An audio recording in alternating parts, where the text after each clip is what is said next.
Welcome to the High Adventure Scouting Podcast.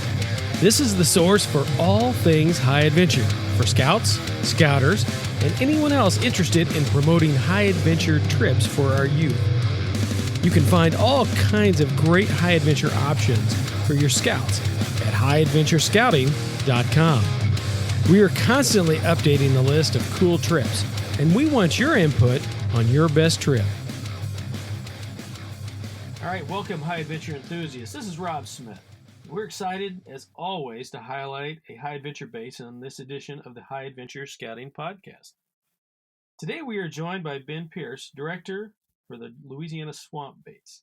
Swamp Base is located deep in the swamps of Louisiana and is operated by the Evangeline Area Council of the Boy Scouts of America. Ben, thanks for joining us today on the High Adventure Scouting Podcast. Well, it's a pleasure to be here. I really appreciate what you're doing for scouts across the country. Thank you. But, you know, the purpose of this podcast is to give the listeners a little more information about your program offerings. I'm sure many outside the regional area may not know much about your program, so we're just going to have you talk about what you guys are doing down there and some of the treks that troops and crews can go on. And I'll just let you kind of start it off and kind of give me an overview of your programs. Yeah, absolutely. Yeah, we started the Swamp Base back in 2010. This was part of our local council's centennial celebration. So when we were sitting there back in late 2009 as a council, trying to figure out what are we going to do to celebrate 100 years of scouting, we were kind of looking around going, what can make the largest impact possible on our area and our environment, and how can we show the real power of the Boy Scouts of America to our local citizens, many of which had thought the program had kind of diminished or wasn't really having the same kind of impacts it may have had, decades prior. And so we sat there as a team. This is prior to me actually joining the council, and said we need to do something in the Atchafalaya Basin. Now, the Atchafalaya is a 1.4 million acre wilderness located between Lafayette and Baton Rouge, Louisiana. And so if you've ever been on Interstate 10 down in the deep south, you've probably had a chance to cross over the Atchafalaya. So they're sitting there looking at, what could we do to get these scouts engaged in this environment and make a really positive difference to show what scouting can do and also at the same time show our scouts a good time. And we sat there and started by going, let's have a big celebration. As any good Louisiana citizen knows, a festival is a great way to get people involved. And so we had a festival, and we did that the week after the birthday of the Boy Scouts of America, February 20th of 2010. And we wanted to have that festival centered around a service activity. So doing our Good Turn Daily, we decided to plant one cypress tree in the swamp for every single registered scout in our council. Now, we're a rural council, so there aren't a lot of us, but still, we planted 4,457 cypress trees that morning. And it only took about 2.5 hours to do so, which had us kind of scrambling to figure out what we were going to do for our afternoon session. Didn't realize that the power of scouts was even stronger than we knew as a council. And so we had, Grammy-winning musicians, Zydeco and Cajun musicians on stage, lots of fun activities, local and state and federal agencies available to teach the scouts about what they do within the Atchafalaya, and to kind of just sit there and show this big community gathering around this environment. And it was an amazing time. And like I said, we planted all those trees, had a great time with our delegates there, and showed our volunteers that we were serious about this new idea. And so planted those trees in the late winter, early spring, and then said we need to follow it up with another event in the fall. And that's when we had our first ever basin sweep, which is a large trash cleanup event. And we actually had about 450 people scattered across 5 parishes. And a parish, for everybody listening who's not from Louisiana, is the equivalent of a county. We had them go out there and pick up trash in the waterways, fishing holes, just all over the place, and removed about 45,000 pounds of trash, which is an insane amount of trash. We had a 1.5-mile stretch of roadway that actually they removed almost 250 tires from. Just these areas that have been kind of forgotten, backwoods, swamped areas, and just accumulated with all kinds of debris over decades and decades. And here's our scouts knee deep in the mud um, in an October morning and just getting at it and making a huge difference to the point where, you know, sheriff's offices who assisted and the Corps of Engineers who assisted are just overly impressed with the young men that we had. And it was a great two events, and that really kind of got everything jump started. It's like look at the power of scouting out here. They made a huge difference. The state had taken notice. The governor had taken notice. Look at this in two events. The amount of efforts young people can do to better our environment and our communities for everyone. And so we started off that way, and it kind of started to grow from there to kind of get more publication. We were actually in Boys Life when they celebrated all of the different activities that were happening to celebrate the centennial. And our scout executive started hearing people from all over the country asking, "What are you guys doing down there in the swamps? You know, what's happening?"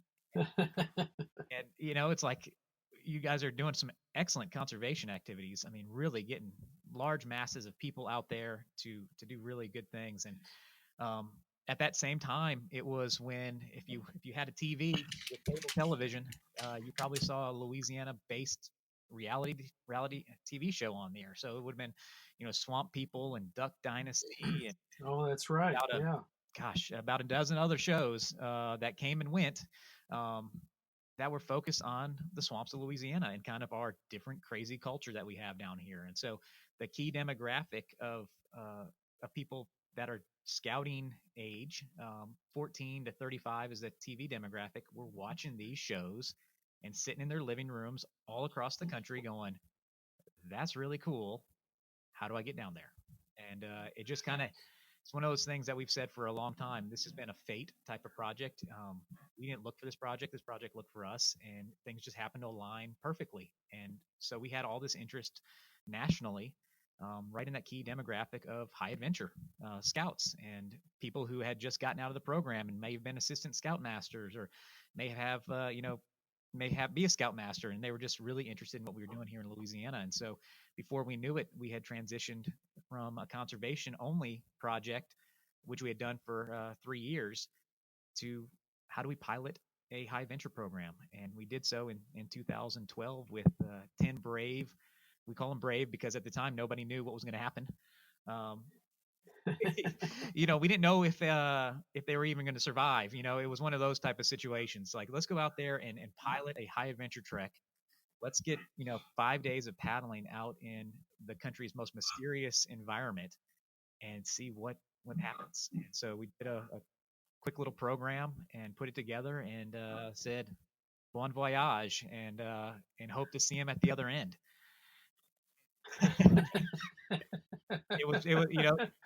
The great thing is, Rob, every one of these high adventure programs that you're going to talk to with this podcast and even talking with the national bases, they all start off with a pilot.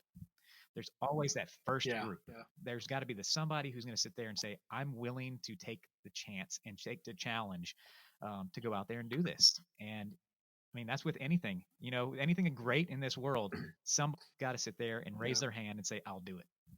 And that was this group of 10 scouts from our area who went out there and learned a lot about themselves and learned a lot about the swamp. And it was amazing to see them 5 days and 60 plus miles later and hear these young men be so profound in their comments about this environment and about protecting it. And what they saw was something that nobody else in their class had, back at school had ever seen before.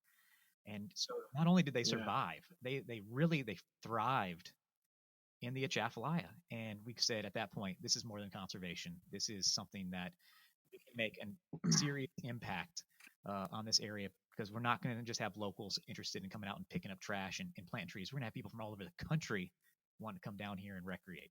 And so that's where that's the beginnings of this program, and it just grown from there.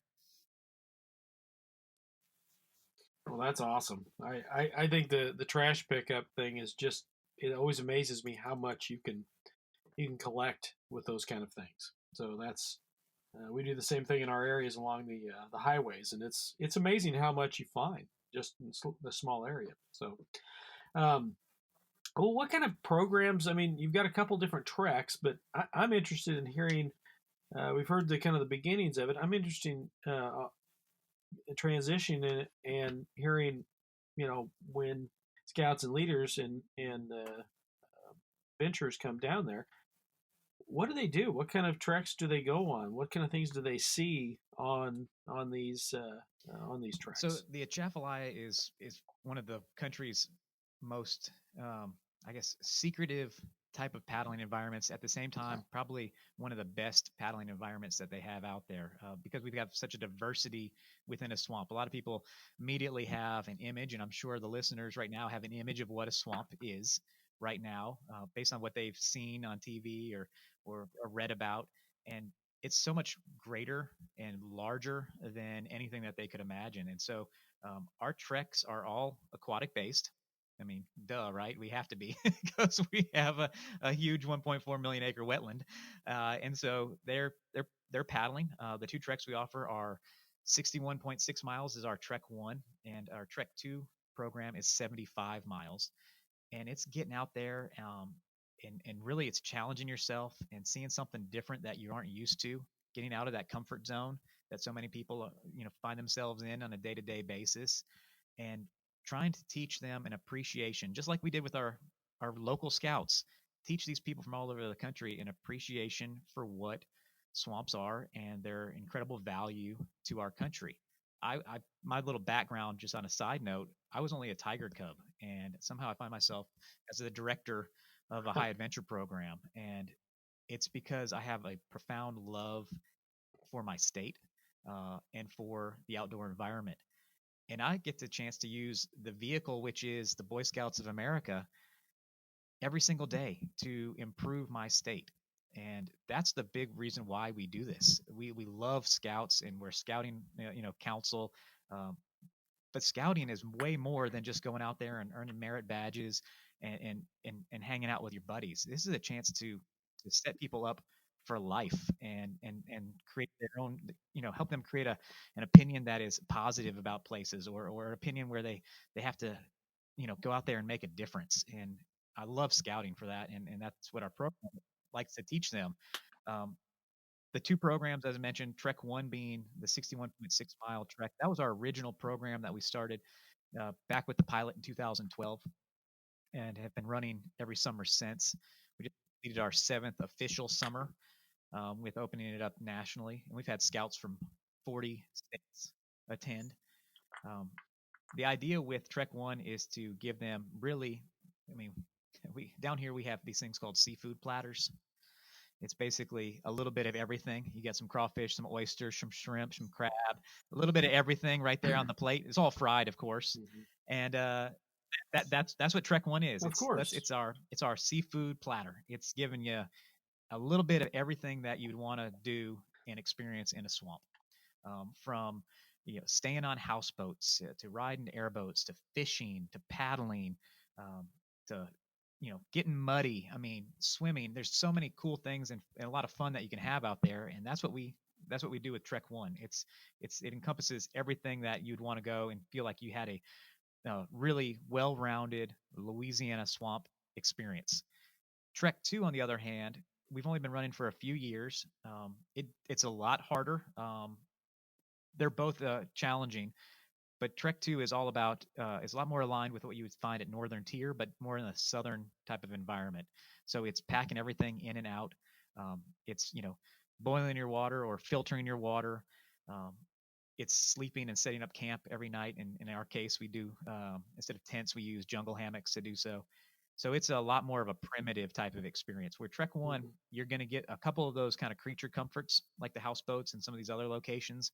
Um, but you're out in the middle of the swamp, and that's kind of the tools of the trade. Living on a houseboat is a way people go out there, and that's lodging for people. So to be able to experience that makes a lot of sense.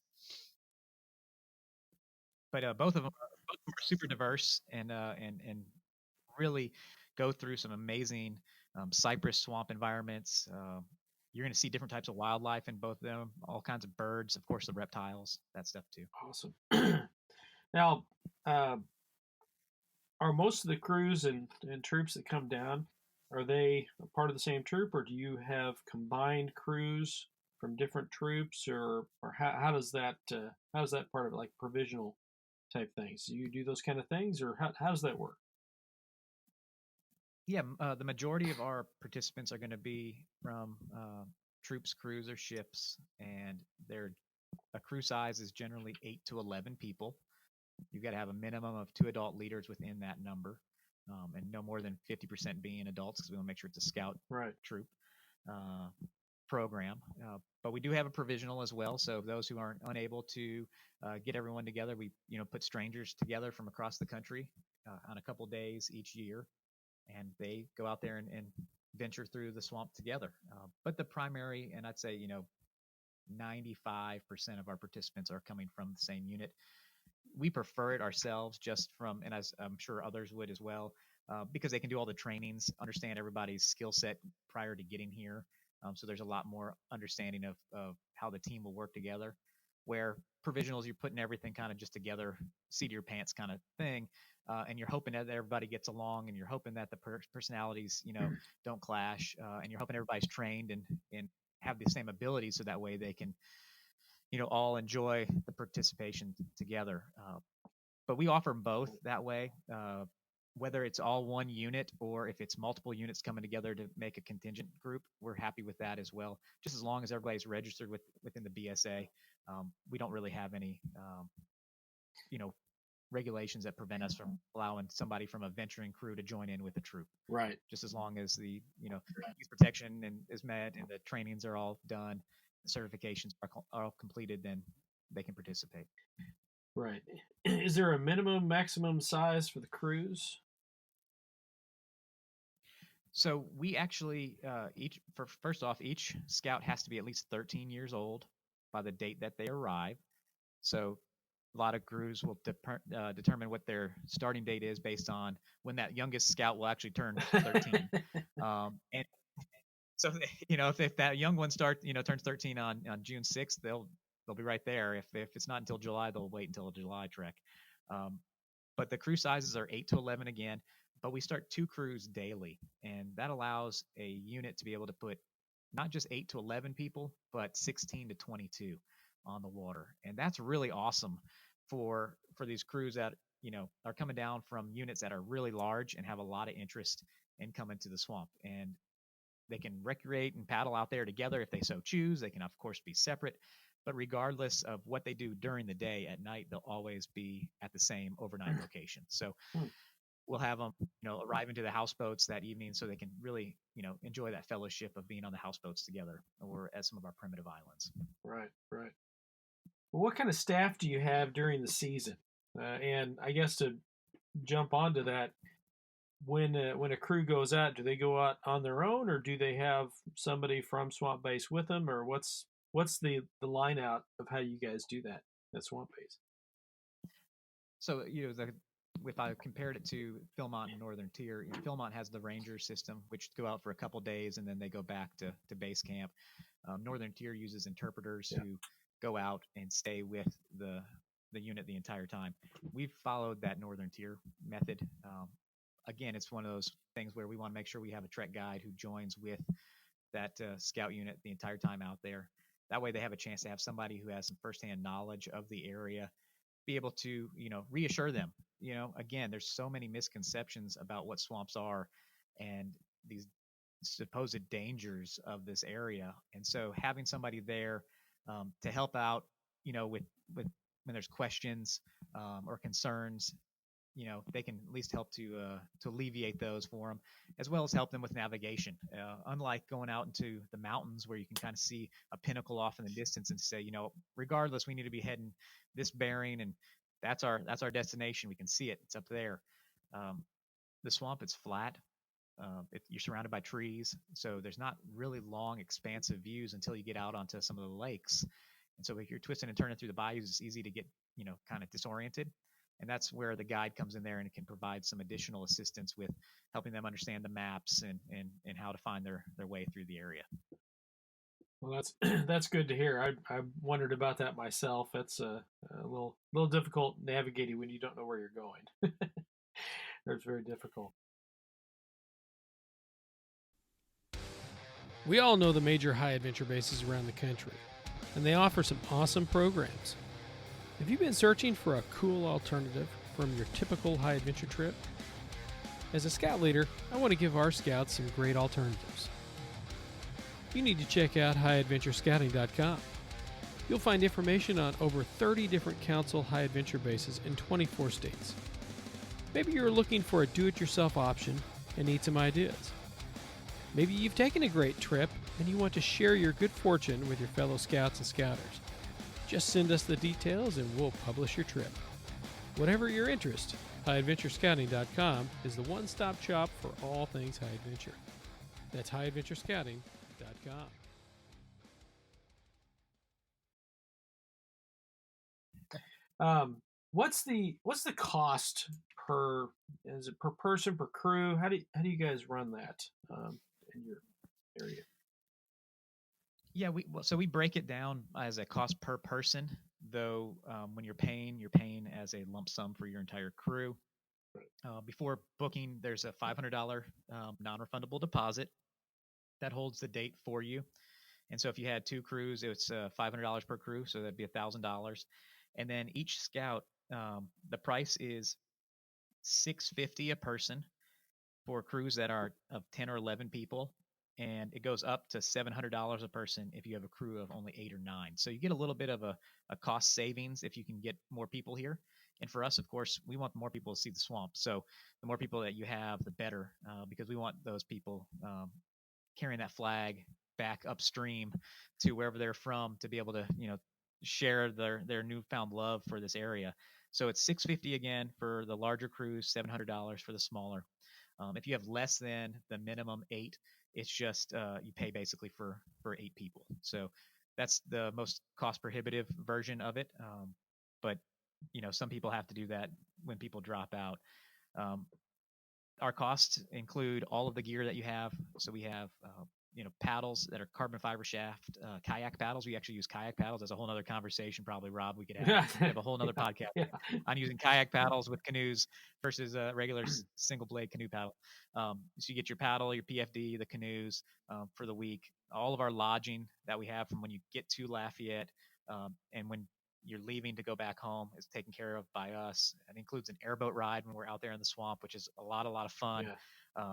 All the program materials, the food, everything. Basically, the only stuff you're bringing are your change of clothes, hopefully your camera, so you can capture the awesome sights, and your toiletries, and everything else is really taken care of by us. So it makes it a lot easier for people to travel in, especially long distances. They don't really have to bring a lot of stuff with them to come down here because they'll just be using that gear. And we try to keep our gear list as short as possible.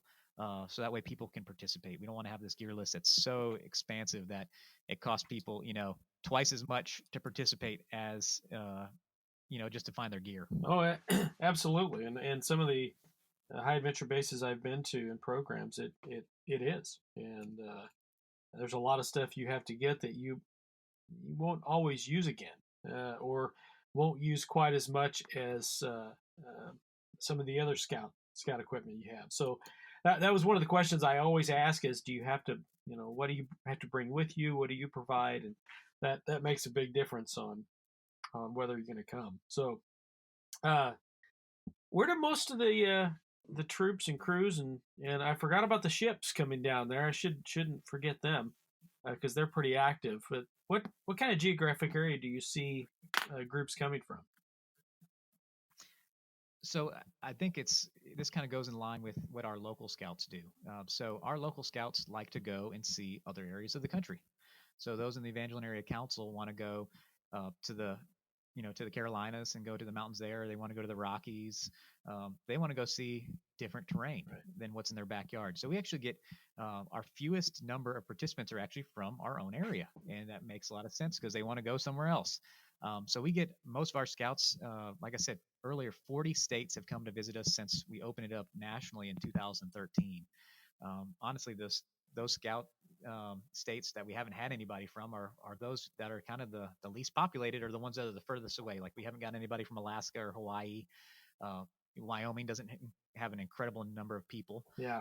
So we haven't got anybody from there. But we've gotten them from Washington State all the way to New York and New Hampshire and places like that, and almost everywhere in between.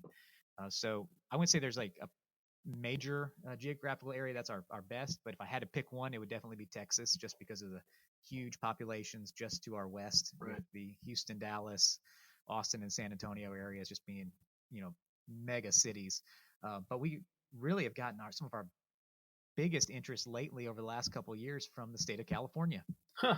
I think it's just so drastically different from what they see in California, that they are traveling here, and so we're getting them from the San Francisco Bay Area, quite a few, and a lot of them down in the multitude of councils that are surrounding the city of Los Angeles. Huh.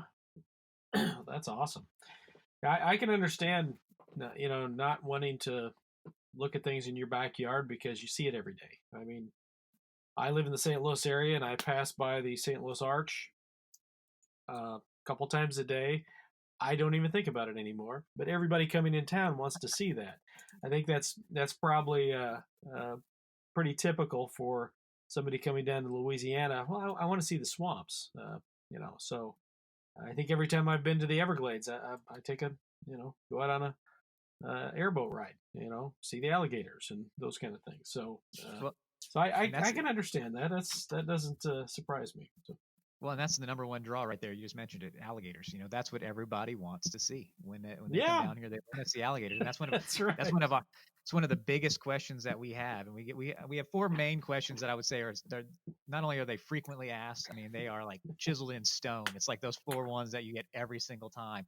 But alligators is a big one. I mean, that's a huge draw internationally for people coming to Louisiana. I mean, we have more alligators in the state of Louisiana than they do in any other state. There's actually probably an alligator. I think I did the math at one time, an alligator for every 2.5 people. So that's a pretty crazy number of alligators. So us as locals here, we don't really think anything different about alligators. We know how to recreate with them responsibly. Um, I mean, I still every time I see an alligator, I get excited. It's just something to see. You know, the climax predator there, being able to be in its natural environment, so cool. But we also get a chance to talk to these scouts about how to properly recreate in their environment. They are really, I mean, honestly, they're less dangerous than any of the other big, um, predators in North America. So if you were to Mhm. lump in bears and cougars and wolves and uh, you know sharks, I mean, I'd even throw in you know a moose as being more dangerous Yeah, to people than an alligator. They're just a really shy and docile creature that gets unfortunately confused with their way more aggressive crocodile cousins. But yeah, yeah, they're an awesome creature to see. You'll see a bunch of them if you come on a trek. This year we had some of our higher water, so they got kind of hidden a little bit more into the woods and the cypress trees. But in a typical season when the water levels are at their normal height, you're looking to see somewhere between 50 and 100 alligators during your 5 days out on the water, oh, and that's that's pretty awesome. really really cool. And you'll see them from all sizes, from babies that still have their stripes on, all the way up to males that can be up to 13 feet in length, and they'll see you and they'll go underwater and they'll swim away because they have no idea what this huge group of boats and people and noise is coming at them. And they don't get to be big and live that long by interacting with things they don't understand. Yeah, yeah, I can understand that. Well, that's cool. And it's cool every time I see them too. So it's I guess you never outgrow that from little kids. So No, I don't think. now, how early should units sign up for treks at Swamp Base? So we've only been around for 7 years, but we have become pretty popular as a program. We're excited about the trajectory that we've had. We've made a decision based on the way that scout units plan well in advance. We open up our registration along with how they plan. So we actually open up registration for 2 years earlier, or later, I should say, in December. And this December, it'll be December 3rd, 2019. Registration actually opens up for the 2021 summer season.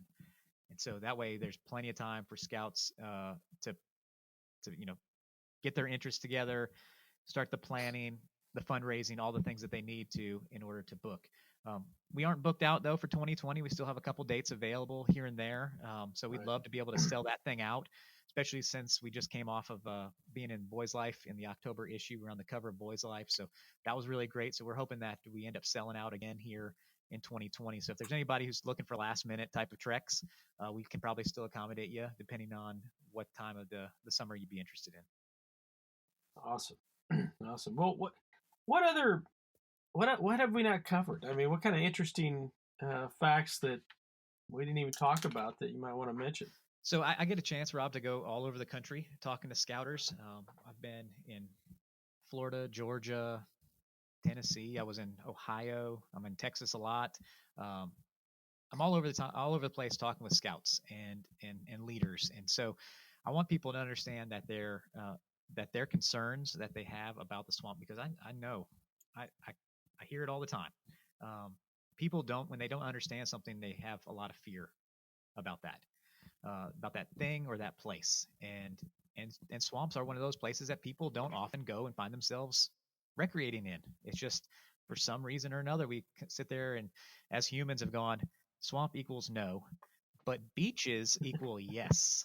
So it's like compare the two things. Like, oh, we're not going to go to the swamp because of the way it's been portrayed. And there are really 4 big concerns that we have from people from all over the country that I'd love for them to go and do their own research on. But of course, I'm happy to talk to them about, and those would be, of course, alligators and the danger of alligators. I can definitely talk to you about how you can properly recreate with them. Snakes ends up being a huge fear. And I mean, tell me somebody who isn't afraid of snakes. They all are. And we can tell you about how few of snakes you'll see actually out in the swamp. In fact, you're lucky if you even see one. I use the term lucky because it's kind of cool when you actually finally see one because they're so rare. We'll talk to you about, how the impact of bugs. A lot of people think mosquitoes and biting insects are just swarming in swamps. It's not true. And we get a chance to talk to you about that. That's what I get to share with people all over the country. I get to play Mythbusters, so like that show that was on Discovery Channel. I wish we had a Mythbusters swamp base episode because we could talk about that. And then of course the heat too. That sounds like a good podcast. It'd be a great podcast. So stay tuned for the next one with me. I'll be on that. But if people wanted to look it up themselves instead of me just kind of going through it, we have on our website, which is bsaswampbase.org. If you go to the Trek 1 tab there's a presentation. We put this together because we get these questions all the time about the alligators, the snakes, the mosquitoes, and the heat. And that way they can kind of assure people that things are going to be okay out there and they're going to really be able to go out and enjoy their experience. I mean, we don't have people coming here and having these, preconceived notions about the swamp and then leaving 100% positive because of those 4 things being a problem. They aren't. And so we get these people who leave the swamp and want to come back because they realize now this is an environment that's opened up in a different way than their mind ever allowed them to before. And so we've actually had a group, a father and a son, and I'm going to shout out to them. Hopefully they'll listen at some point, from the Mid-Iowa Council are coming around in 2020. This will be their 4th straight time visiting the swamp. Oh my gosh. Wow. They've obviously understood that the swamps are different than what people think they are, and they've seen it firsthand, and to the point where they brought different people from their troop and their council multiple times through, and they've really become ambassadors over in the Iowa area. So I would encourage people to do some research about it and not just let what you hear Hollywood telling you and these other things be how you form an opinion. Come out here and see it for yourself. Well, Ben, I want to thank you for joining us today and giving us a little information on Swamp Base. I really appreciate it. It's a great thing you're doing. Like I said earlier, people in scouting need to find out about all these different opportunities that we have here in scouting for them to be able to go and see what the country has to offer. I mean, we have some amazing wildernesses and some really fun programs that can get people out of their comfort zone. And I think it's a great thing to be able to share it with the rest of the country. I agree. I want to thank Ben Pierce, Director for the Louisiana Swamp Base, for joining us today. You can get more information on their programs at bsaswampbase.org. That's bsaswampbase.org. Thanks for joining us today. And remember to tell your friends about this podcast. You can find us online at highadventurescouting.com, on Facebook or Instagram. If you have any questions or ideas for future podcasts, just email us at info@highadventurescouting.com. This podcast and website are independent and not affiliated with any youth organization. Happy high adventure! This has been a production of High Adventure Resources, 2018. All rights reserved.